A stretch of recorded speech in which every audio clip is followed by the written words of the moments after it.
Welcome to the Athletic FC podcast with me, Ayo Akinwolere. Coming up, Saudi Arabia will host the 2034 Men's World Cup after running unopposed. So why has FIFA allowed this to happen? What are the wider controversies surrounding their bid? And might Saudi Arabia actually be a good choice for a World Cup? Joining me today, we have the Athletics' Matt Slater and Jacob Whitehead as well. Matt, let's start with you. We'll get into the controversy surrounding, the human rights issues in the second half of the pod. But let's start with how this bid came into fruition, because we've been talking about this for a little while, and now we are finally here. Yeah, well, the bid came into fruition because Saudi Arabia badly want a World Cup. I mean, it's as simple as that. They're slightly annoyed that they missed out in 2022 and Qatar got there first. That's the simple reason. Saudi Arabia wants to bring mega events, wants to bring sports, entertainment, leisure events to the kingdom. It says it's doing this because it needs to diversify the economy, which is absolutely true and has been true for decades. It's a one-trick pony. It's an amazing pony, oil, but it has kind of got Saudi Arabia quite a long way. It's now a G20 nation, but it's kind of plateaued in terms of how that economic success has spread through the country. Very, very divided society, and they know that they have a bit of a window of opportunity. This oil won't last forever. Well, I suspect actually the oil will last for a very long time, but I think hopefully the rest of the world will realise we should be using a lot less of it, because it's slowly killing the planet. So I think they know that. I think MBS, the Crown Prince, Mohammed bin Salman, knows that. He knows he must diversify the economy. He must find work and things to do for his growing and quite young population. It's about 35 million plus now. It's doubled since the 90s. Good 2/3 of the population is under 30. And like I said, unlike UAE and Qatar and some of the other places in the region I've been to, there are poor Saudis. So that's why they're doing this. Why they've got it, well, I'd love to hear Jacob's view on that, your view on that, because now we get into how we feel about FIFA and how we feel about the way the world works. And let's be honest, none of it's good. But that's what the Saudis are trying to do. Yeah, I mean, it's a really fascinating conversation because, we're talking about Saudi Arabia, but I think I would love to just touch on where FIFA sit in this as well a little later on, Matt. That's a very good point. Jacob, how Saudi Arabia been able to run unopposed in their bid for the 2034 World Cup is more something that's really hitting my mind. If we're talking about so much surrounding it in many respects ethically, how have they managed to run unopposed? Yeah, it's an interesting question. It comes down to FIFA rules. So there are these regulations in place, which means that if a country from a federation hosts a tournament, any other country from that federation is then not able to hold it for at least the next 2 cycles. And in theory, you get why that makes sense. You don't necessarily want a certain continent to monopolise hosting of a tournament, but in practice, it means it's something which can lead to this sort of gaming, especially when we think about what's happened in 2030. So if we just run through this, in 2026, it's going to be hosted in North America. That knocks North America out of hosting in 2034. In 2030, it's going to be hosted across 3 continents. You've got in Europe, you've got Spain and Portugal. In Africa, you have Morocco. And then as part of the centenary celebrations, there's going to be 1 match in each of Paraguay, Uruguay and Argentina. And apparently just those 3 matches knock South America out of the running for the next 2 cycles. Wow, as well. Interesting. I remember at the time I asked if South America had queried this and said, hang on, we're only hosting 3 matches. Why are we not allowed to host? And apparently they hadn't raised this as an objection, which surprised me. But all of that means there's only 2 confederations who'd be left able to host, and that is Oceania and Asia. And Saudi Arabia had really made it quite clear to other federations in Asia that they wanted to host it. You also have Australia, who expressed their interest. They actually play in the Asian Conference, and they had an exploratory bid. They got a bit of a way down the line, but then when FIFA actually announced when they wanted bids in, it was quite an expedited process, which Australia well, there's many reasons why Australia withdrew. One was that it was a bit more difficult for them because they needed to do more deals with stadiums from other sports, such as rugby league, such as Aussie rules, which would have made it all a bit more complicated. Some of it also was, is it worth spending all of that money on? Whereas Saudi Arabia just did not really have that as an upper cap. And the final one was almost a political one for them. It's, do we want to pick this fight with a nation who we're having to deal with a lot in the Asian Federation? We're going to have to alienate a lot of other countries, probably annoy FIFA as well. Is it worth it? So they're trying to host a couple of other tournaments as well. Okay, Matt, I want you to take us inside how this vote actually works. Did everyone meet round a table, cup of tea, have a chat? What we're saying, bit of beer, a bit of entertainment from FIFA. How did it all go up? It was a bit like this, all sat round our screens. Look, it was the strangest thing I've ever seen, and it went like this because FIFA knows what it's doing is controversial, and is so terrified of any dissent. It gets itself into these ridiculous situations, and this is what happened yesterday.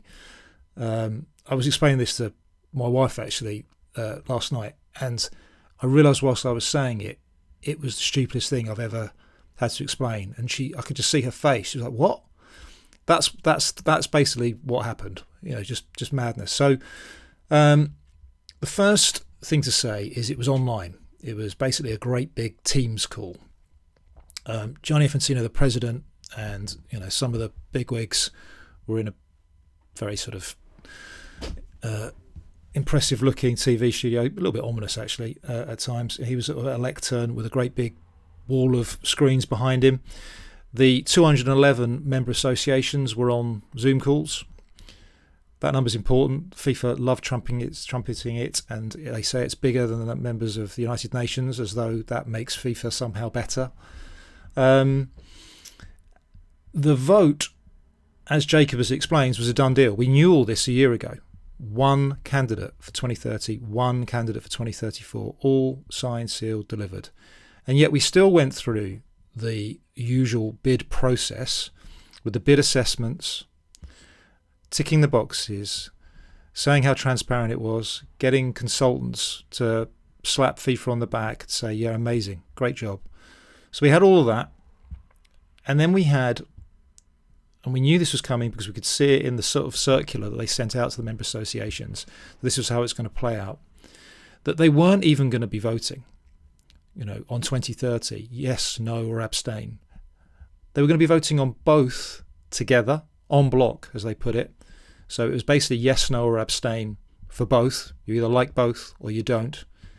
And then, almost the final insult to the sort of principle of democracy, it wasn't even a vote. We're going to dispense with that. We're going to do it by acclamation. That means clapping. Now, they have done that for re-elections of Gianni Infantino, and that's, embarrassing enough. I've been in the room when they've done that. And the idea there, if I'm going to try and play along with their thinking, is if something is a done deal, if something is so unanimous, why bother with a vote? Let's just send out this great big message to the world that we're all behind it. So we had the ridiculous charade of Gianni Infantino literally asking everyone at home to lift their hands to their faces, like so, for the people watching on YouTube. I mean, you're doing it now, and I'm just slightly cringing, Matt. I'm really sorry. so that everyone could see them clap. And then they were asked to do, right, we're going to have a little quick vote, quick clap, on whether we like the process. Yeah, we like the process. Right, now do we vote for 2030 and 2034? Second clap. Now, what was quite interesting, and I know I'm not the only person that did this. I was watching on a couple of screens. One was my phone, so I took a screen grab. And first of all, not all of them were there. Cape Verde, I think, had popped out to make a cup of tea. Qatar wasn't there.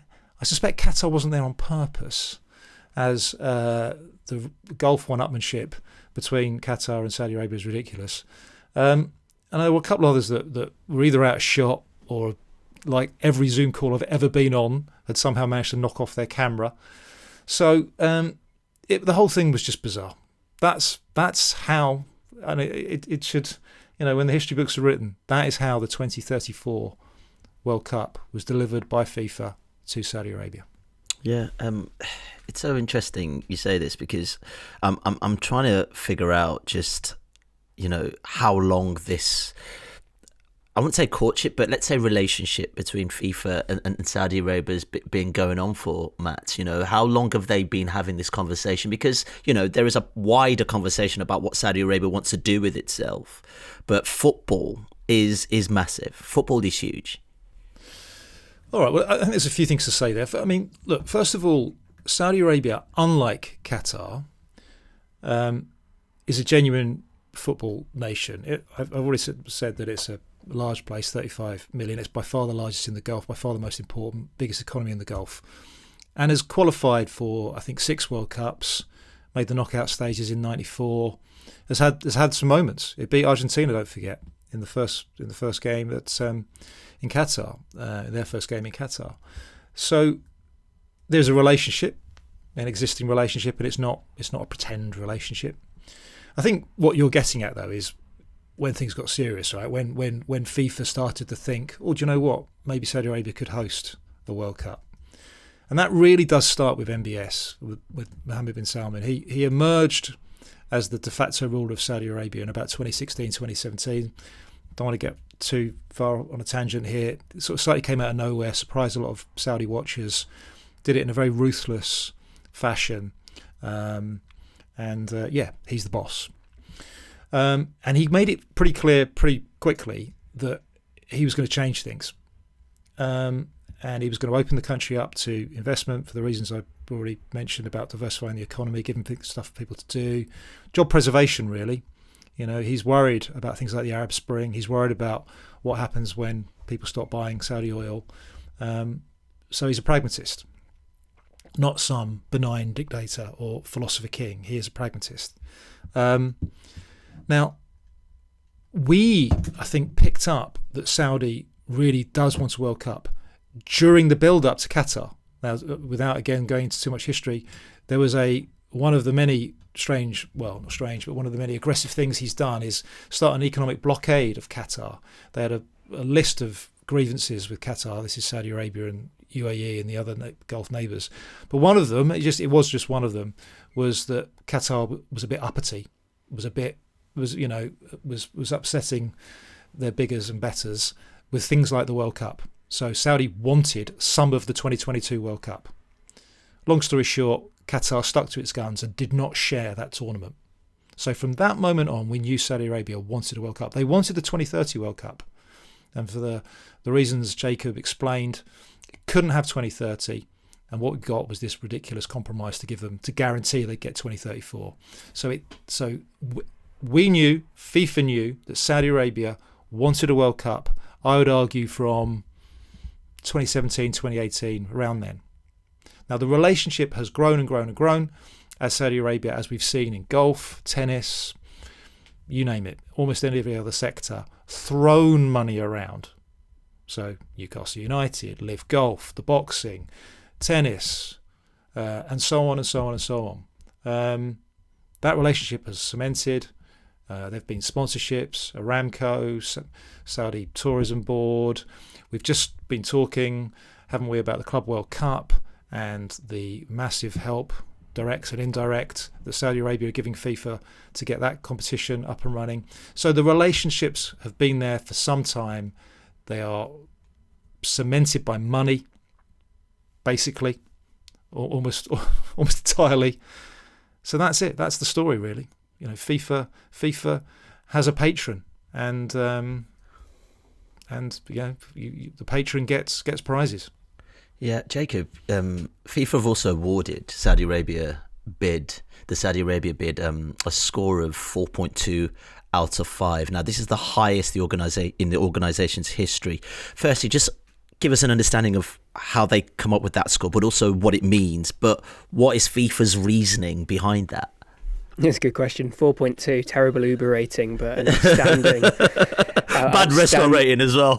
Exactly, but outstanding for bid evaluation. So FIFA produced this big 130-page bid evaluation, which, despite sounding as if it should be incredibly dry, in Saudi's case is actually as interesting as this can be, because you sort of do see these contortions as to why things are scored as highly as they are. So, I mean, they get scored on various sort of factors such as stadiums, such as infrastructure, sustainability. Yes, human rights comes into it. I'd say there is two major reasons why, and this is FIFA's reasoning, why Saudi's so high. One of them is the infrastructure. Saudi are having massive investments as part of Project 2030 in FIFA's mind.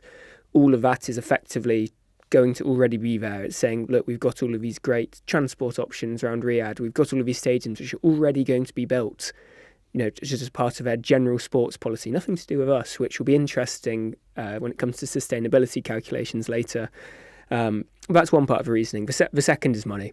Matt's already used the 211 figure. That is really important, and I think it's quite important to understand some of FIFA's line of argument here. They say we represent 211 nations, and if you step back from that, probably over half of them don't have any realistic prospects, in at least the short to mid-term, of qualifying for a World Cup, but they all have a vote.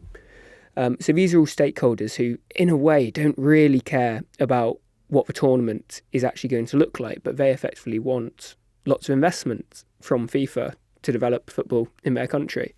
FIFA say, well, we represent them just as much as we represent the USMNT, as much as we represent England, Germany. And therefore, picking a tournament which generates the most money possible so that we can grow football in countries like Samoa, Micronesia, Swaziland, is all really important to us. And that is why, when it comes to these voting blocks, well, it's quite easy for, say, a bid like the Saudi bid. They managed to sign memorandums of understanding before this tournament with confederations like CAF in Africa, with the rest of the Asian bloc, which effectively guaranteed votes for them, even if they had been running against someone. It's probably a bit harsh to call it a stitch-up. You could also just call it negotiation, and money talks in that. And that is really why FIFA gave them such a strong score: money and infrastructure. Yeah, just to jump in there, it's funny talking to Saudis. They wanted a vote. They were actually annoyed with FIFA that they didn't get their vote, because they wanted that moment. They wanted the vindication, the confirmation that they'd been through a proper process. And I agree with everything Jacob said. The perhaps the things to point out. They are incredibly proud of that 4.2 score. I mean, I was in Saudi Arabia at this football conference, and they talked about it like it was a score, like the score of a result, like a famous result, the 4-2. I almost had to do a double take, like I'd missed some sort of round of qualifying, because they were actually struggling to qualify for 2026. Oh, well, you're talking about the bid assessment. Incredibly important to them. They feel vindication. Now, the things to point out here are they've only done 4 of these, FIFA. This was only brought in, this scoring system, for the 2026 process. So it's the best of 4. So it beats the Morocco score that the United bid beat by a mile. The Morocco bid had loads of holes in it. It does beat the US score, and I'll get into that. Definite eyebrows raised, but it's pretty much the same. It beats it by a fraction. And it beats the Spain, Portugal, Morocco, Uruguay, Paraguay, Argentina score as well. So it's the best of 4. Now, if we drill into it, it is pretty similar to the US assessments.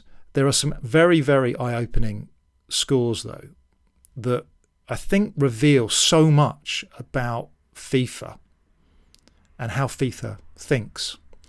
So the Saudi stadium score is higher than the US, basically the US score. Now, how can that possibly be right? We are talking about stadiums in the North American World Cup that are all built. Most of them are genuine world-class stadiums that are already hosting massive events. Already. They are the best in class. And yet, the Saudi bid, which is 15 stadiums, 11 of which are pitches, beautiful pitches, fantastical pitches, some of them, and 4 refurbs, is better. Now that is because FIFA will always buy the dream, always buy the picture, and not the reality. Now that is depressing. Another score that I found remarkable was the transport. Again, that is FIFA always going for the hope, the dream, the promise from the consultants, from the host government, that what they will deliver will be better than the reality. Let me tell you, the reality of travel in Saudi Arabia, it's the worst traffic I've ever experienced in my life, in my years of travelling. Riyadh, the traffic is unbelievable. Leaving the game I went to, Al Ittihad versus Al Nassr in Jeddah, they play late there. Getting back to the middle of Jeddah was just remarkable. My taxi driver was just ripping his hair out that he'd even picked the fare up. We just stuck in traffic, and there is no other way. And they're not planning another way either. There's a metro system that's just opened in Riyadh, but there isn't one planned for Jeddah. So, good luck sorting that out. And FIFA will tell you, well, we were there in October. Well, I'm struggling to wonder how you gave transport medium risk and not high risk. And then, of course, there's the most arresting and alarming assessment of all, that Saudi Arabia's human rights risk is medium. Medium.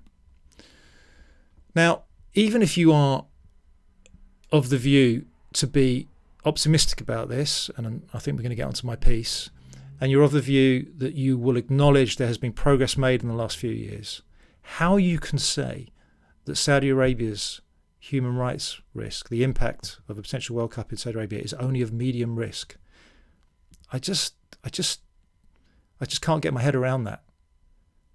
And I think they try to justify it by a line in the report that says, look, what we're doing here is not making what they call a peremptory view of an entire nation's human rights record. We are specifically looking at the tournament's human rights plan and whether they are going to address the things that we're going to speak to them about, building sites for stadiums, just general human rights rules around staff and inviting people in. Very, very narrow, specific stuff to do with the tournament and not the bigger picture. All right, you could say, fine, well, what should FIFA be addressing? What could FIFA do? What are the limits of? Can FIFA really go to any state and say, you must improve your human rights record? Yeah, all right, yeah, cheers, Johnny.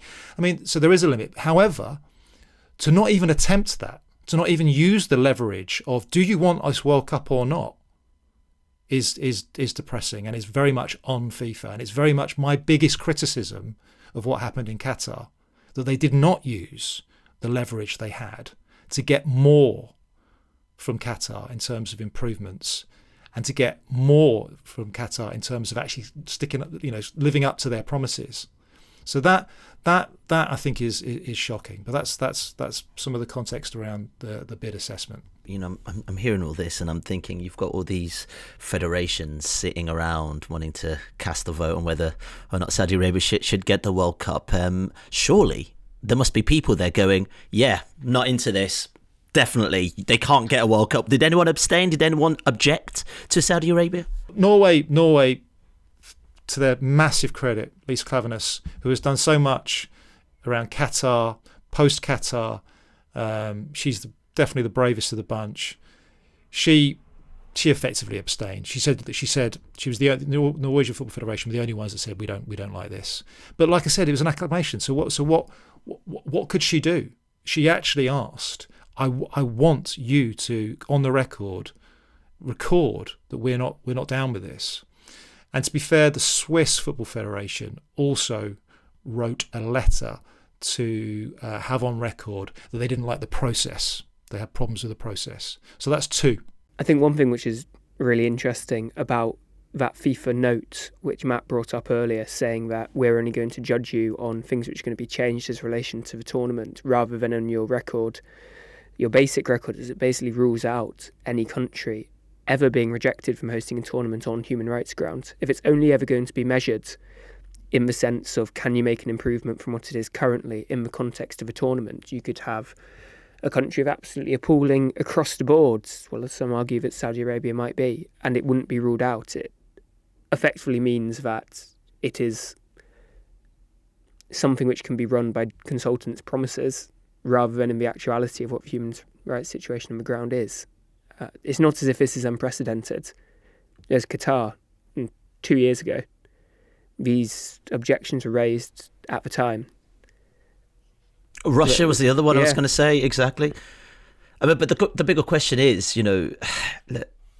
I was in Brazil. I was on the streets protesting when people were screaming and saying, look, the World Cup's coming into Brazil. Look at what we've got here. People are being displaced from their homes. I was in South Africa for the South Africa World Cup. Similar conversations around the World Cup coming in. But the bid was saying there's going to be a football infrastructure put together. And look what's happened. The circus has come in and has gone away and nothing has happened. I mean, have FIFA not learnt anything? I mean, what does this say about the bid for the World Cup? Is it just a box ticking exercise in a corporate sense, Matt, in terms of, let's say I want to build a house that's down the road in a poor area, and I've got to put this bid on and say, yeah, we're going to regenerate the area. I build the houses and there's no regeneration for the local community. Is it a very similar kind of approach to bidding for a World Cup? Seems to be. I mean, to answer your question, what have FIFA learned? I don't think they've learned much at all. Nothing.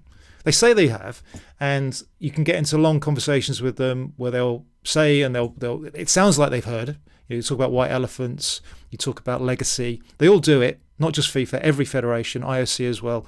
All those stories about, unneeded facilities that cost a fortune, that the populace can't really afford.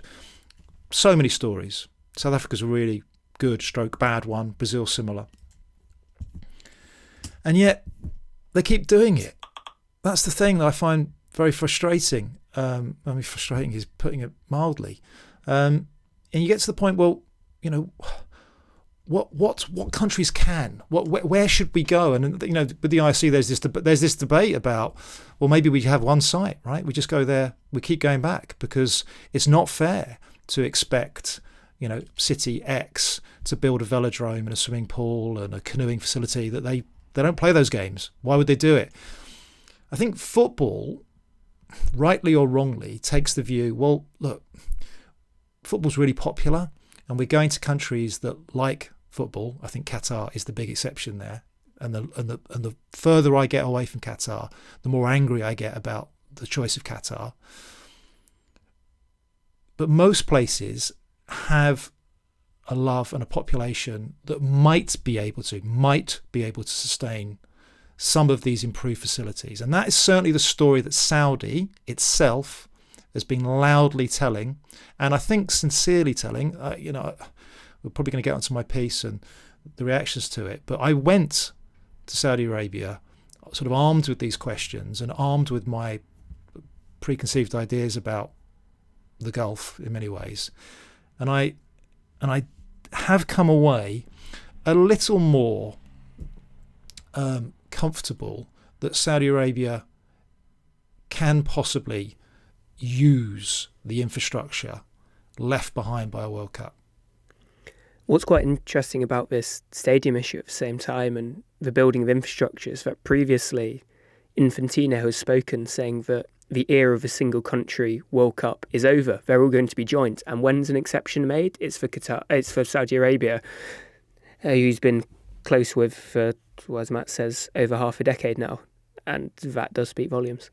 Yeah, and very similarly to the Qatar World Cup, Saudi Arabia summer is excruciatingly hot, Jacob, like 40 plus. Are we going to see another Winter World Cup again just to make sure that actually people can play football on the field? In all likelihood, yes. It's not yet been moved. They're saying they're having conversations with all the relevant stakeholders. I think the working expectations, it probably will be just because of the just sheer how difficulty of playing in the summer. It might be a slightly different time of year. I think Ramadan is scheduled to be in November and December of 2034, which means in all likelihood it will probably be held rather than at the end of the year, at the start of the year, in a sort of January, February sort of time.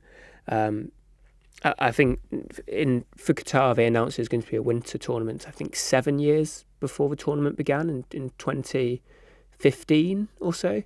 So, I mean, there's still 3 or 4 years left in a way to work off a similar timescale before they make that final decision. Jacob's right. Just on that, I think at least we are missing that ridiculous period with Qatar where we spent 4 or 5 years talking about refrigerating the country, and Qatar ran around saying, no, we're going to do it in the summer, and FIFA, we're going to do it in the summer, when everybody knew you couldn't do it in the summer.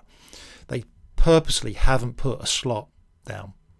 And I think everybody knows it's going to be winter. It's going to be winter. The only doubt is quite when, and I think it is looking like January, February. Could it be January, February 2034 or 2035 even? That's the thing. There's so much uncertainty here, because not only do you have the Ramadan issue and all the practicalities around Christmas and New Year, etc., etc., you have a Winter Olympic Games starting in February 2034. You have Super Bowl the second weekend of February. Now, these seem like small things, but they're not, because we're talking about broadcast deals, sponsors that don't want to be splitting, their baskets or our attention. So things have to fit in places. This is a 48-team World Cup, 100-plus games. The next one, the first of these bigger World Cups, is, of course, 2026. It's 39 days. So you need 5-6 weeks, and then of course you've got the player release as well.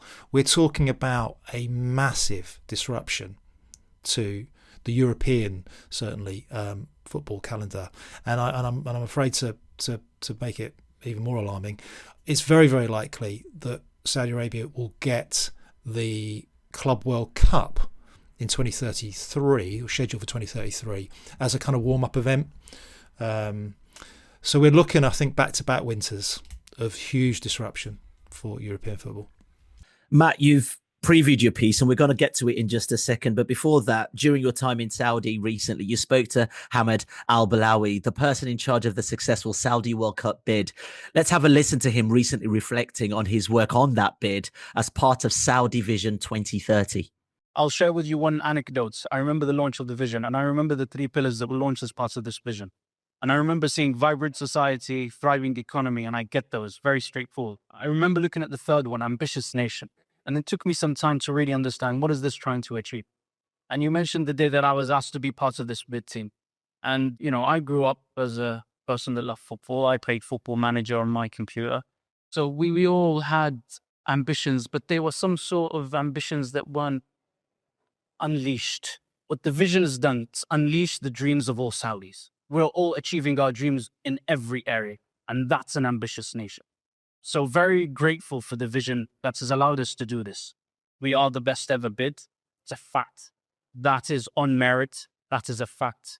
And we will be very proud in submitting our bid on December the 11th, and we'll be very, very honored to host this fun. Yeah, super interesting, Matt.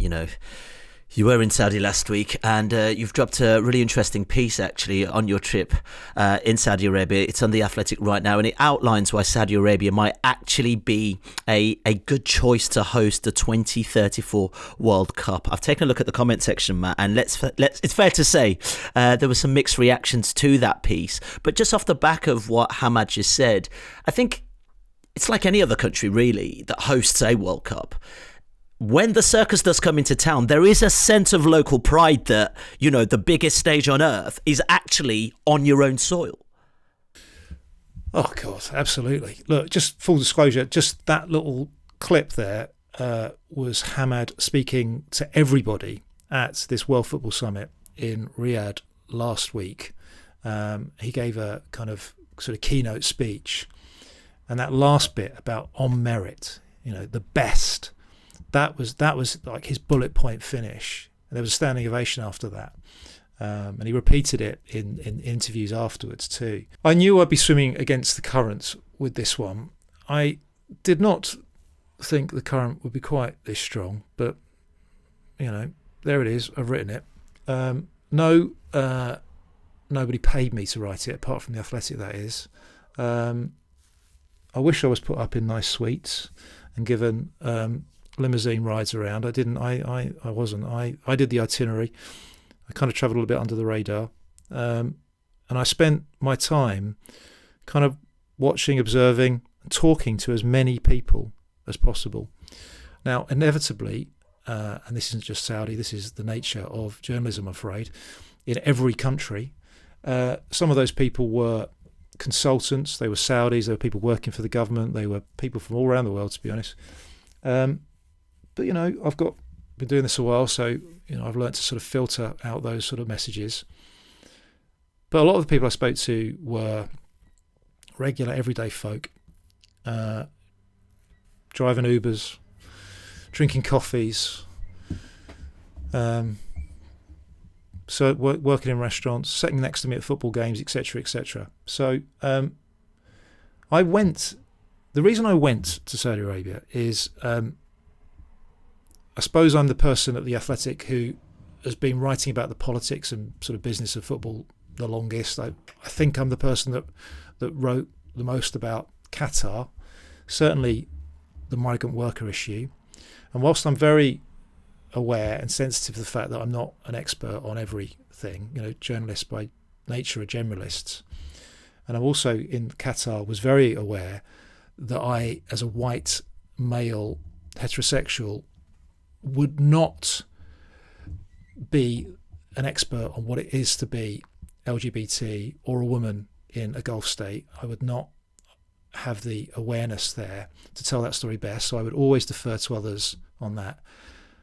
I did think I had a good grasp on, let's say, the migrant worker and the kind of political and economic issues. I went to migrant worker camps. I spent time with them more than once, more than one visit, played football with them, played cricket with them. I watched games with them at the World Cup in Qatar, where I was the only white person in an enormous cricket stadium.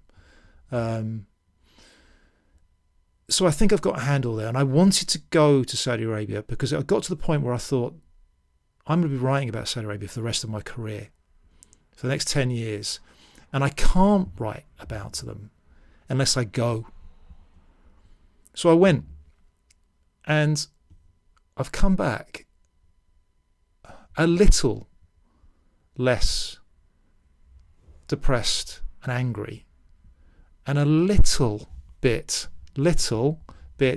more optimistic that maybe there is a chance this time, because Saudi Arabia is a real country with real problems.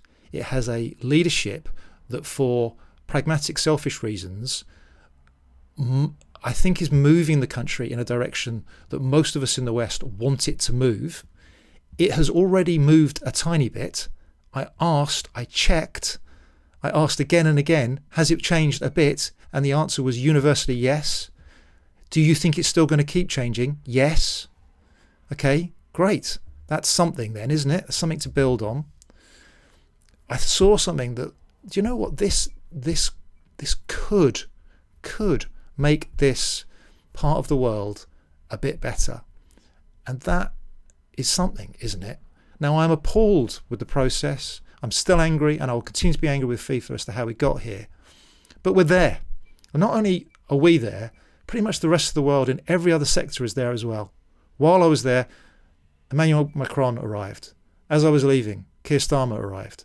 They were holding a United Nations conference on desertification, of all things. There was a massive film festival in Jeddah where umpteen big celebrities were there. Michael Douglas, Eva Longoria, Minnie Driver, Spike Lee, Vin Diesel. They were at the game. So it is what it is. Now, the piece, you were nice. You were very polite when you said it has a mixed response. It has a pretty strongly negative response, and the reactions are angry. I made those reactions myself. I've seen those comments before. I've just got to the point where I almost want this to be worth this. Want it to be worth it, and maybe it won't. And I'm going to hold Saudi Arabia to account and FIFA to account. But the piece is there. I might change a few words, but the fundamental point is what I thought and what I still think, reflecting on my first-hand experience there and elsewhere in the region. And I guess, yeah, Jacob, just to follow up on that very quickly, because we've covered a lot so far, is I guess the moral quandary here for anyone who might disagree with Matt's position in any way, shape or form, is that as football fans, regardless of what goes on, we're probably going to click that remote control and watch the World Cup go out and watch some of the greatest players play at the world stage.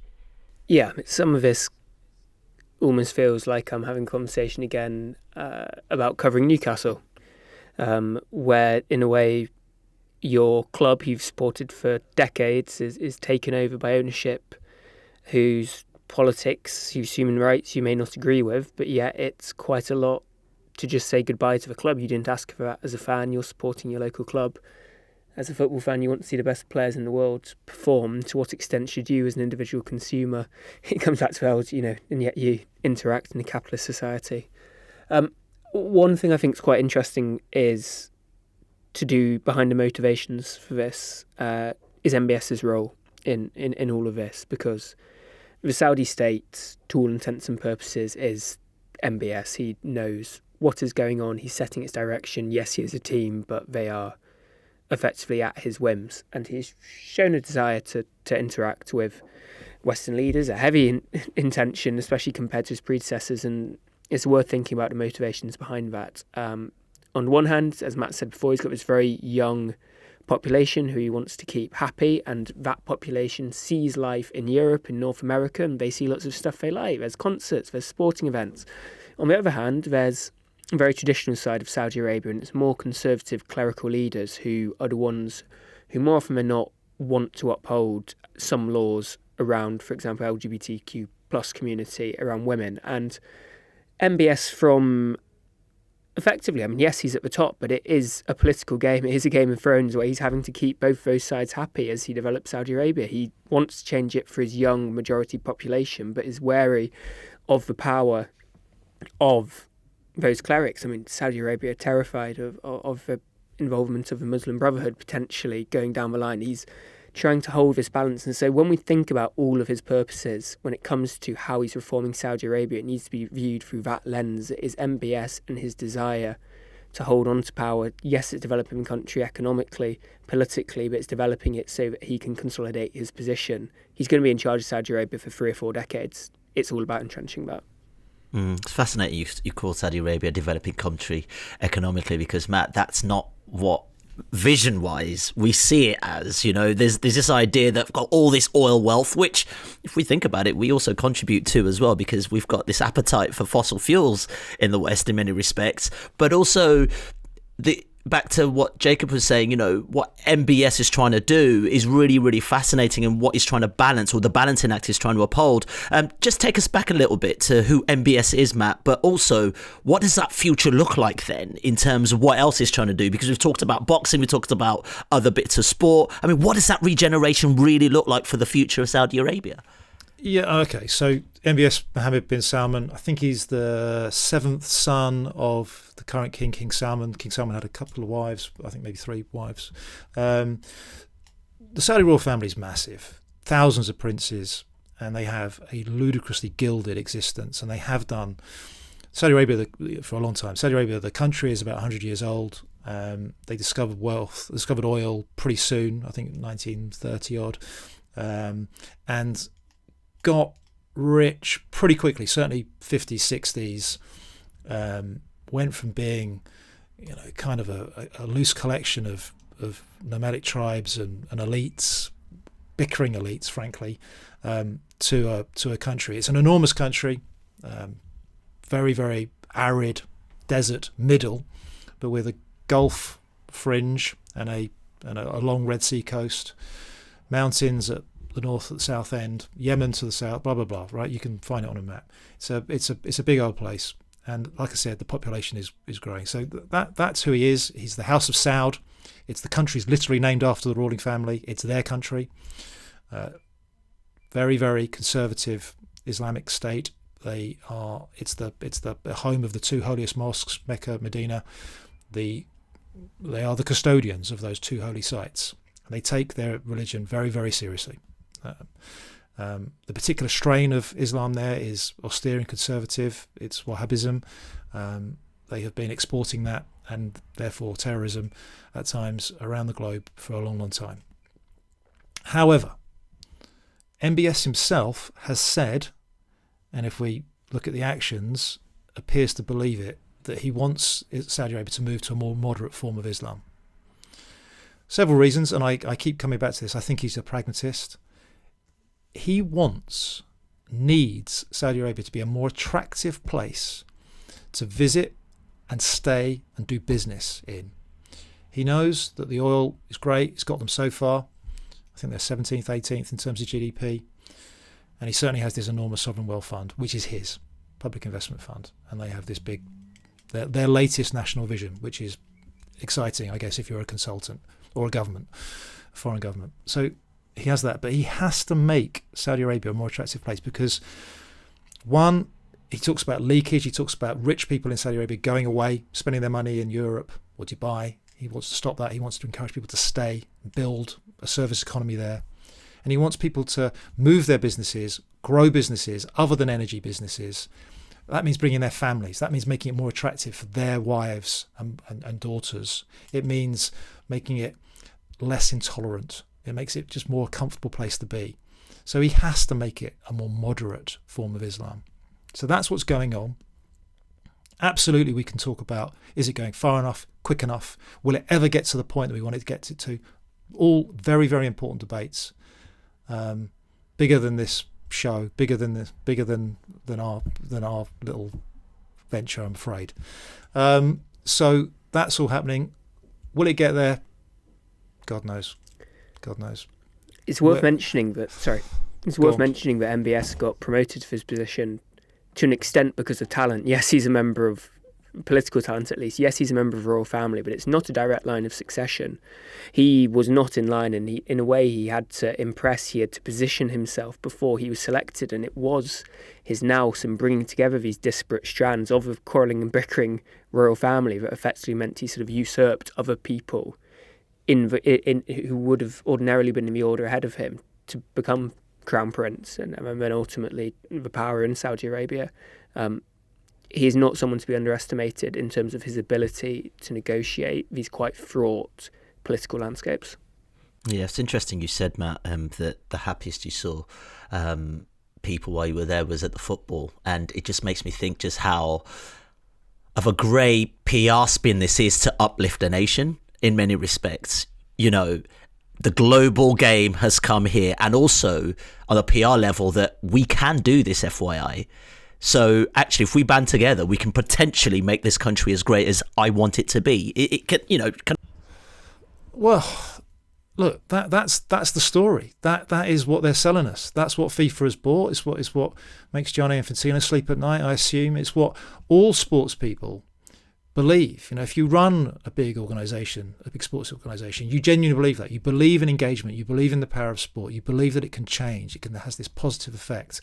Now, look, the track record going back 100 years is really mixed, really patchy. You know, it nearly always underdelivers, overpromises and underdelivers. You know, are there some success stories? Yes, there are. Could this be one? Like I said, and I've written it, you know, maybe. I certainly hope so. But to go back to sort of what Jake was saying, what I was saying, the happiness I saw, I'm telling you because I saw it with my own eyes, right?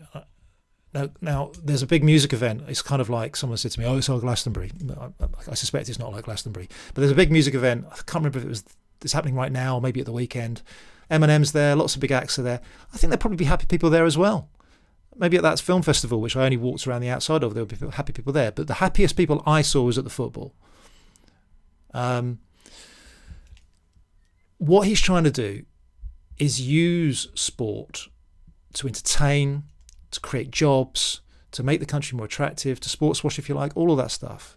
But it all has to work. It all fits and knits together. He wants sport. He wants to create a domestic sports industry that contributes about 2.5%, 3% to GDP, as it does in our country.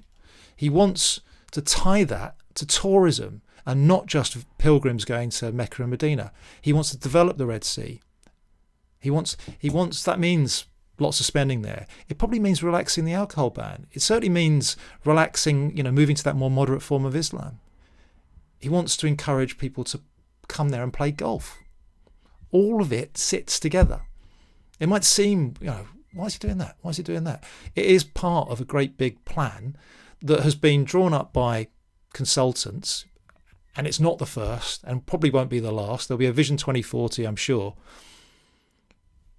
But unlike many leaders in countries that many of our listeners live and work in, this is a guy who has total power and he has a lot of money to do it. So it's that sort of combination of wealth, the ability, the power to sort of press buttons and things to happen. That is why Saudi Arabia is a bit different than many other places.